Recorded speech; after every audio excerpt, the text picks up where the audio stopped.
Hey everybody, it's John. In the upcoming videos, I'm going to be referring a lot to systems thinking. So in order for people who aren't familiar with that to get the most value possible out of that concept, I decided to make a quick video on the super simplified version, at least from my perspective, of what I think is important to know for systems thinking and what systems thinking is. So in this video, we're going to be looking at systems thinking, super simplified. I'm going to talk very briefly about systems thinking applied to design in organizations. So without further ado, let's get started. So for systems thinking in this context, there are tons of different terms that I'm not including in this video. Why? Because I'm doing as if I was trying to explain this to somebody who is non-technical, who's not even familiar with any types of workflows or stuff like that. I'm going to focus primarily on analysis and synthesis. So essentially, let's understand what the word analysis actually means. Analysis, the origin of the word, actually means to loosen up. You could say that analysis is breaking things down into their individual parts or components. And when you do that, you're not really paying attention to the big picture. If they were assembled all together, if you had a car or something, you would take off the tires, you would take the rims off of the tires, you would take the bolts off of the rims, etc., etc.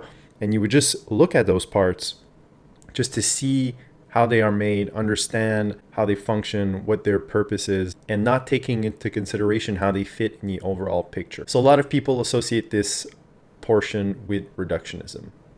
And synthesis, if we look at the origin of that word, it means to place together. So essentially you could combine both analysis and synthesis and say, I'm taking something, I'm breaking everything apart, I'm looking at how each of these parts work individually. And then once I did that, I bring everything back together. And now I have a full understanding of how the entire system works and also how each individual part in that actually works. So whether they're system or subsystems. So that's it. Like I said, synthesis means place together. We're combining parts to form a whole.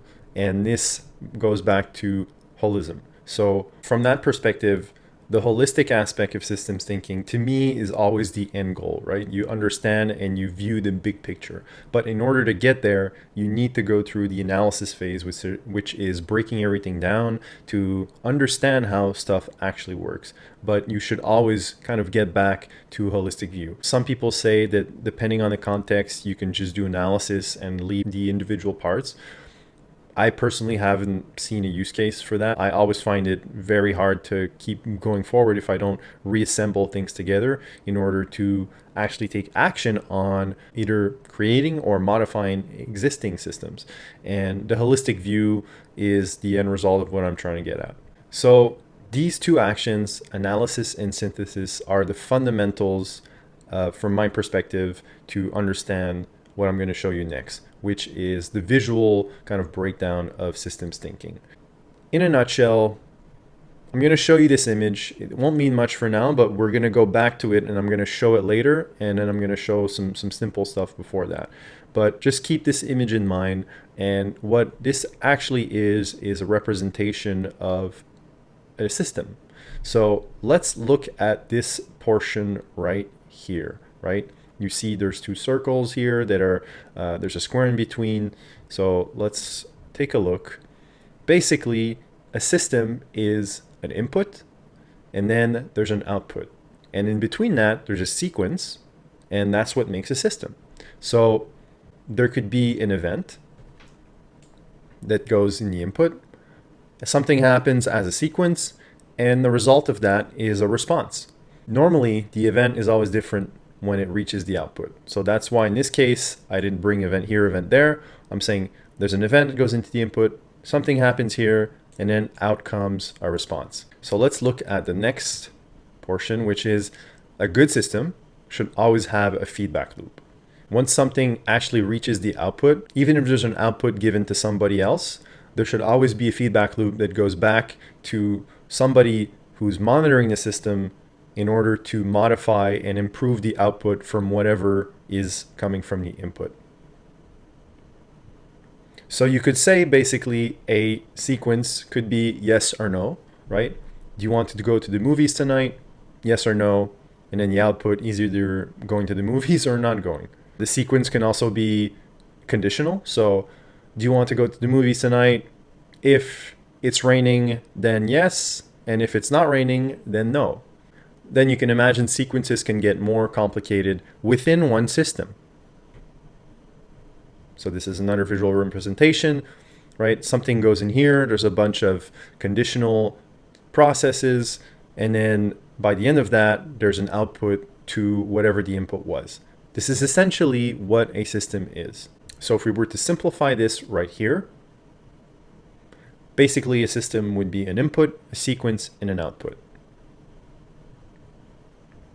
So one system can have multiple systems linked to it. There can be something coming into this system, there's an output, we're taking that output, we're putting into another system, etc., etc. For a business example, you could have an input which is a lead, and then that lead would go into a sequence, which would become a qualified lead.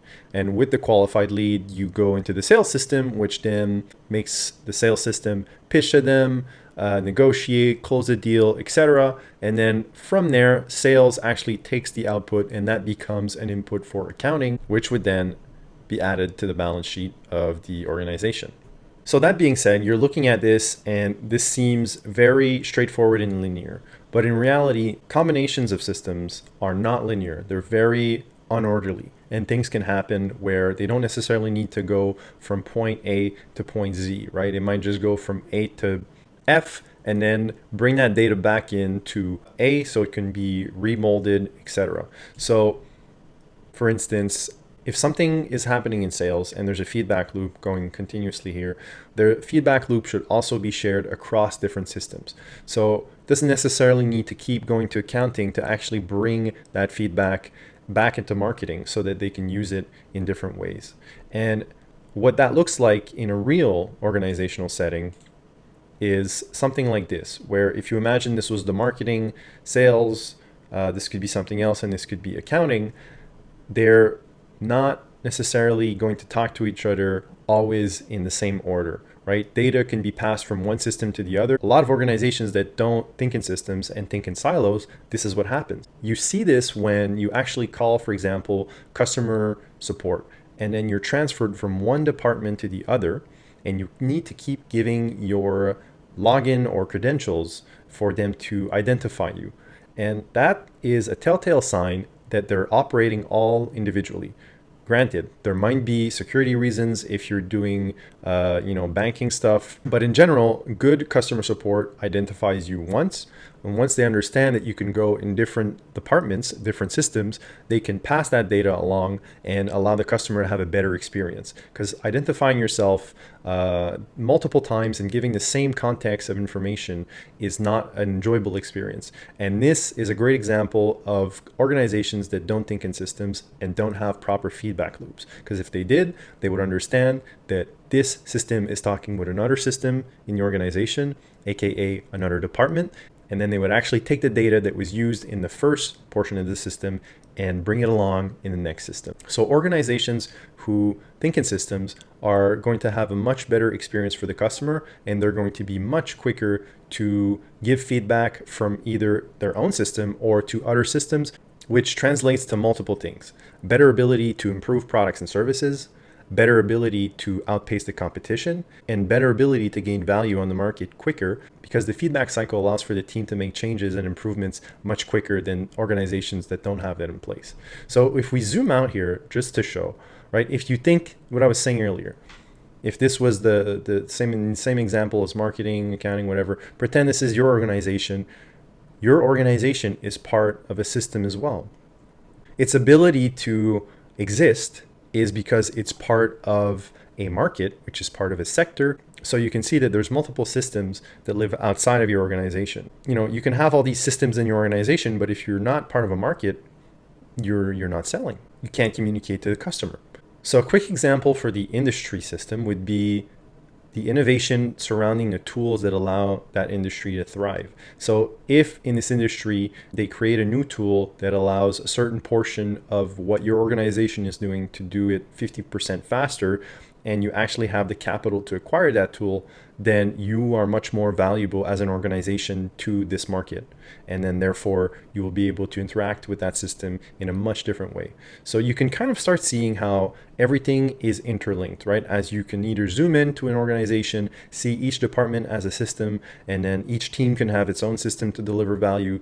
And then when you zoom out, you also see that the organization is part of a group of systems that allow it to exist and create value and actually receive something for that value in return. So as an example, let's just say we're looking at a traffic jam from a systems thinking point of view. There's an input, and the input of that is the road and the cars. The output is the traffic jam. So you could say, if you don't look at anything else, that the fix to improve that system would either be more lanes or reducing the amount of cars. But there's external factors that live outside of the system, which are environmental or contextual.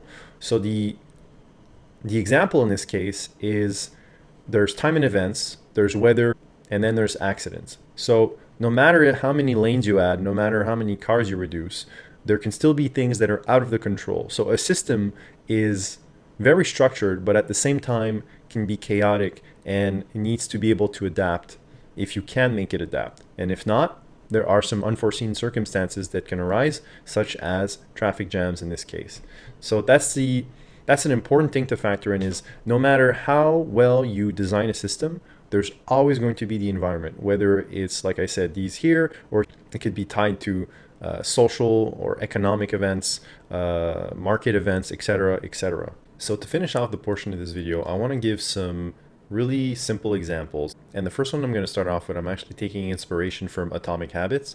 I'm actually going to have a link to the book and the audiobook in the description. And of course, if you buy it, I'm going to get a little something in return. So much appreciated if you do. So just to give a couple examples that you can envision as systems. So let's just say your objective is to win a championship. Well, a system for that would be your workouts, your practice, and your qualification for the playoffs, right? And if you zoom into one of these, for example, practice, that's a system in itself. So the practice could be showing up on time, doing the drills, and then those all have processes of their own. Next example would be fitness, building mass, burning fat. In this case, I'm doing two examples that can have the same system. So let's just say the desired goal is building mass. We're taking nutrition as an example. You're going to need a calculated caloric surplus, understand your genetics and metabolism, and eating consistently for this to be accomplished. And in the case of a business context, increase user acquisition. Well, the driving forces for that system are going to be the marketing system, the sales system, and the product onboarding system.